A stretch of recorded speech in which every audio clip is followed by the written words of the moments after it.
وأن هذا صراطي مستقيما فاتبعوه ولا تتبعوا السبل فتفرق بكم عن سبيله ذلكم وصاكم به لعلكم تتقون.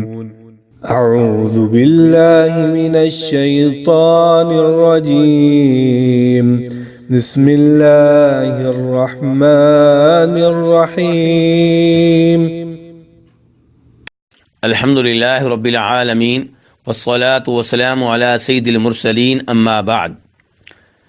ایک بھائی سورہ مائدہ کی آیت نمبر 15 کے تعلق سے سوال کرتے ہیں کہ اس آیت میں جو لفظ نور آیا ہے اس سے مراد ہمارے نبی صلی اللہ علیہ وسلم ہیں۔ تو گزارش یہ ہے کہ نبی کریم صلی اللہ علیہ وسلم تمام انسانوں میں سب سے افضل ہیں، سب سے اعلیٰ ہیں، سب سے مقدس ہیں، سب سے محترم ہیں۔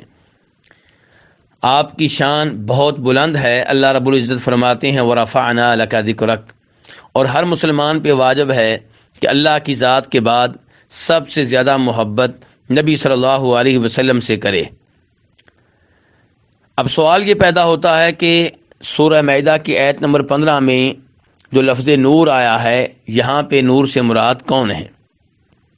اس بارے میں امام ابو حیان، جن کی مشہور و معروف کتاب البحر المحیط ہے، وہ اس میں فرماتے ہیں کہ قیل هو القرآن، کہ ایک قول یہ ہے کہ نور سے مراد قرآن ہے۔ اللہ رب العزت نے قرآن کا نام نور اس لیے رکھا ہے سماہ نورا لکشف ظلمات الشرک والشک، کیونکہ قرآن جو ہے وہ شرک اور شک کے اندھیروں کو دور کرتا ہے۔ تو قرآن پاک روشنی ہے، نور ہے، ہدایت دیتا ہے، رہبری کرتا ہے، اس لیے قرآن پاک کو یہاں پہ نور کہا گیا ہے۔ اور دوسرا قول بیان کرتے ہوئے کہتے ہیں وقیل النور الرسول، دوسرا قول یہ ہے کہ یہاں پہ نور سے مراد نبی صلی اللہ علیہ وسلم ہیں۔ کہتے ہیں وقیل الاسلام، تیسرا قول یہ ہے کہ یہاں پہ نور سے مراد اسلام ہے۔ اب یہ تین قول امام ابو حیان رحمہ اللہ نے ذکر کیے ہیں۔ سوال یہ پیدا ہوتا ہے کہ ان اقوال میں سے راجح ترین قول کون سا ہے؟ آئیے میں آپ کے سامنے پوری آیت کریمہ کی تلاوت کرتا ہوں، اس پہ ہم سب غور کریں گے۔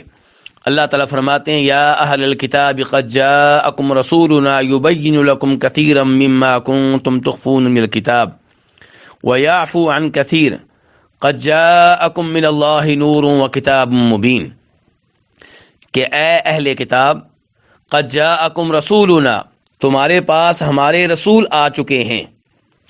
یہاں پہ غور کیجئے، آیت کے شروع میں نبی علیہ الصلوۃ والسلام کی آمد کا ذکر ہو رہا ہے کہ تمہارے پاس ہمارے رسول آ چکے ہیں یبین لکم کثیرا مما کنتم تخفون من الکتاب، ہمارے یہ رسول بہت سی ایسی چیزوں کو وعدے کرتے ہیں جنہیں تم چھپایا کرتے تھے، ویعفو عن کثیر، اور بہت سی باتوں سے ہمارے یہ رسول درگزر کرتے ہیں۔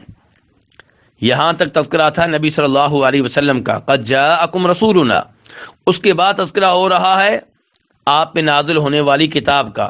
اللہ کہتے ہیں قد جاءکم من اللہ نور وکتاب مبین، تمہارے پاس اللہ کی طرف سے روشنی آ چکی ہے اور وعدے کتاب آ چکی ہے۔ تو آیت کا پہلا حصہ نبی علیہ السلام کی آمد کے بارے میں بتا رہا ہے، اور آیت کا دوسرا حصہ قرآن پاک کی آمد کے بارے میں، اس کے نزول کے بارے میں بتا رہا ہے۔ اس آیت میں نور سے مراد اللہ کی کتاب ہے۔ اس کی ایک دلیل یہ بھی ہے کہ اللہ رب العزت آیت نمبر 16 میں فرماتے ہیں یہدی بہ اللہ من اتبع رضوانہ سبل السلام، کہ اللہ رب العزت اس کے ساتھ ہدایت دیتے ہیں ان لوگوں کو جو اللہ کی رضا کے پیچھے چلیں۔ یہاں پہ اللہ نے لفظ بولا یہدی بہ، یعنی کہ اللہ اس ایک چیز کے ذریعے ہدایت دیتے ہیں۔ اللہ نے یہ نہیں کہا کہ اللہ ان دو کے ذریعے ہدایت دیتے ہیں۔ اگر گزشتہ آیت کے آخر میں نور کے لفظ سے مراد نبی علیہ الصلوۃ والسلام ہوتے اور کتاب سے مراد قرآن پاک ہوتا تو اللہ تعالیٰ کہتے یہدی بہما، اللہ تعالیٰ ان دونوں کے ذریعے ہدایت دیتے ہیں۔ لیکن چونکہ گزشتہ آیت میں نور سے مراد قرآن پاک ہے اور کتاب سے مراد بھی قرآن پاک ہے، تو اللہ تعالیٰ نے کہا یہدی بہ اللہ، اللہ اس ایک چیز کے ذریعے اسے ہدایت دیتے ہیں جو اس کی رضا کے پیچھے چلے۔ یہ بات بھی ذہن میں رہے کہ اللہ رب العزت نے دیگر آیات میں واضح طور پہ یہ بتایا ہے کہ قرآن پاک نور ہے۔ چنانچہ سورہ اعراف آیت نمبر 157 میں اللہ تعالیٰ فرماتے ہیں فَالَّذِينَ آمَنُوا بِهِ، وہ لوگ جو ہمارے اس نبی پہ ایمان لائے، وَعَزَّرُوهُ، اور آپ کو قوت دی، تقویت دی، وَنَصَرُوهُ، اور آپ کی نصرت کی، آپ کی مدد کی، وَاتَّبَعُوا، اور انہوں نے اس نور کی پیروی کی جو آپ کے ساتھ اتارا گیا ہے، وَاتَّبَعُوا النُّورَ الَّذِي أُنزِلَ مَعَهُ، اور انہوں نے اس نور کی پیروی کی جو آپ کے ساتھ اتارا گیا ہے، یہی لوگ کامیاب ہونے والے ہیں۔ اس آیت میں واضح طور پہ نور اس کتاب کو کہا گیا ہے جو آپ پہ نازل ہوئی ہے، تذکرہ آپ کا ہو رہا ہے، لیکن نور کا لفظ جب بولا گیا ہے تو اس کتاب پہ بولا گیا ہے جو آپ پہ نازل ہوئی ہے، جو آپ کے ساتھ نازل ہوئی ہے۔ ایسی سورہ تغابن آیت نمبر 8، اس میں اللہ تعالیٰ فرماتے ہیں فَآمِنُوا بِاللَّهِ وَرَسُولِهِ، تم ایمان لے آؤ اللہ پہ، وَرَسُولِهِ، اور اللہ کے رسول پہ، وَالنُّورِ الَّذِي أَنزَلْنَا، اور اس نور پہ ایمان لے آؤ جو ہم نے اتارا ہے۔ یہاں پہ بھی پہلے اللہ کا تذکرہ کیا گیا، پھر اللہ کے رسول کا تذکرہ کیا گیا، اور جب نور کے لفظ کی باری آئی تو وہ اللہ کی کتاب قرآن پاک پہ استعمال کیا گیا۔ اور سورہ نساء آیت نمبر 174 میں اللہ تعالیٰ فرماتے ہیں یا ایھا الناس قد جاءکم برہان من ربکم وانزلنا الیکم نورا مبینا، اے لوگو بے شک تمہارے پاس تمہارے رب کی طرف سے ایک واضح دلیل آئی ہے اور ہم نے تمہاری طرف ایک واضح نور نازل کیا ہے۔ تو یہاں پہ نور نازل کیا ہے، یہ لفظ اللہ رب العزت نے قرآن پاک پہ استعمال کیا ہے۔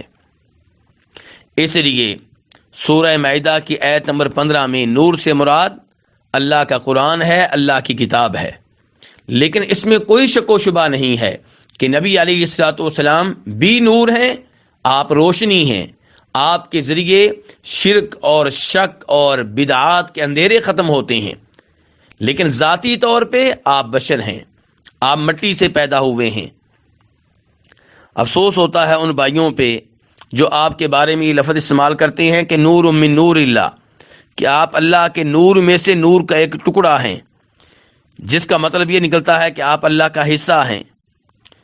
یہ تو وہی عقیدہ ہو گیا جو عیسائیوں کا ہے کہ وہ عیسیٰ علیہ الصلوۃ والسلام کو اللہ کا بیٹا قرار دیتے ہیں اور اللہ کا ٹکڑا قرار دیتے ہیں، جبکہ مسلمان ایسے عقیدے سے پاک اور صاف ہیں۔ مسلمانوں کا عقیدہ یہ ہے کہ نبی علیہ الصلوۃ والسلام تمام نبیوں، تمام رسولوں کے امام ہیں، تمام انسانوں میں سب سے افضل، سب سے اعلیٰ، سب سے مقدس، سب سے محترم ہیں، لیکن آپ بشر ہیں، اور یہی آپ کا کمال ہے کہ بشر ہو کر آپ نے وہ کارنامے سر انجام دیے جن کے اوپر دنیا حیران ہے۔ مسلسل جہاد کرنا، بھوک میں رہ کر شدائد مصائب کا سامنا کرنا، ان پہ صبر کرنا، کئی دن نفلی روزے رکھنا، رات کو لمبی لمبی نمازیں پڑھنا، اتنی لمبی نمازیں کہ آپ کے پاؤں مبارک سو جایا کرتے تھے، یہ آپ کا کمال ہے۔ اور اگر یہ کہا جائے کہ آپ نور ہیں تو نوری مخلوق انہیں بھوک نہیں لگتی، وہ کھانا نہیں کھاتے، وہ روزہ جتنا بھی رکھ لیں اس میں کوئی کمال والی بات نہیں ہے، وہ جتنی بھی لمبی عبادت کر لیں کمال والی کوئی بات نہیں ہے، وہ جتنا بھی لمبا جہاد کر لیں اس میں کوئی اتنے کمال والی بات نہیں ہے۔ کمال یہ ہے کہ نبی علیہ السلام بشر ہو کر وہاں تک پہنچے جہاں تک عام انسان نہیں پہنچ سکا، اور وہ کارنامے سر انجام دیے جو عام بشر سر انجام نہیں دے سکتا۔ اسی لیے تو اللہ تعالی نے کہا ہے کہ میرے اس نبی کی پیروی کرو، ان کے نقش قدم پہ چلو، یہ تمہارے لیے اسوہ حسنہ ہیں۔ اگر آپ نوری مخلوق ہوتے تو لوگ کہتے بھی ہم ان کی پیروی کیسے کریں، یہ تو نوری مخلوق ہیں اور ہم بشر ہیں، ہم ان کے نقش قدم پہ نہیں چل سکتے۔ لیکن اللہ رب العزت نے ہمارے اوپر یہ کرم کیا کہ رسول اللہ تعالیٰ نے بھیجے، ہم میں سے بھیجے، اسی لیے تو اللہ تعالیٰ فرماتے ہیں بطور احسان کہ ہم نے رسول بھیجا تم میں سے بھیجا، انسانوں میں سے بھیجا. هو الذی بعث فی الامیین رسولا من انفسہم. اللہ رب العزت سے دعا ہے کہ وہ ہمیں نبی کریم صلی اللہ علیہ وسلم کا بہت زیادہ احترام کرنے کی توفیق دے، اور اللہ تعالی ہمیں اپنی ذات کے بعد سب سے زیادہ آپ سے محبت کرنے کی توفیق دے، لیکن اس کے ساتھ ساتھ اللہ تعالی ہمیں آپ کی ذات کے تعلق سے غلو اور مبالغے سے بھی محفوظ رکھے. واللہ تعالی اعلم.